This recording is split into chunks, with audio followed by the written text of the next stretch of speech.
You made a number of points there. Victor C., that was General Bakshi's point of view, and I think pretty much he's laid it out there for you. So your turn to respond to that. Well, thank you very much for having me. First of all, I listened very carefully to what the Excellency the General had to say. A couple of points to start with. China acquired Xinjiang before the time of Jesus Christ. So, read history first, General. And secondly, Tibet became part of China about 800 years ago. Again, read about history. When you talk about invasion of Tibet, it's not done by China. China and Tibet became one country about 800 years ago. That's the basic historical facts you need to study. I know you studied the military, but studying military without historical context will not make you a great military leader. That's the first point.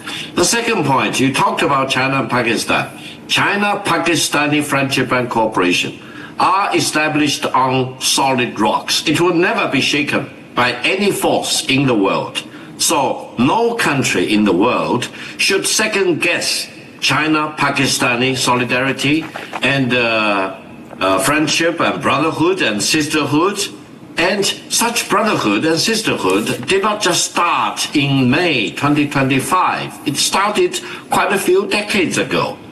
The Pakistani side and the Chinese side jointly produced the military planes, and the Pakistani side has the full benefit of all the military advances that China has made over the decades. So, don't pretend to be surprised if China and Pakistan closely cooperate in defending the legitimacy of Pakistan, in defending its sovereignty and territorial integrity. Now, you talked about terrorism. I personally condemn terrorism of all colors and shapes and forms. And we need to deal with the fundamental reasons for terrorism. But whenever there is a terrorist attack, you cannot just jump the gun and jump to the conclusion that accusing a certain other country as sponsoring the terrorist attack. Let's deal with the terrorist attacks as they are and get to the bottom of that by exhausting all investigation and inquiry before you will be justified to take military actions.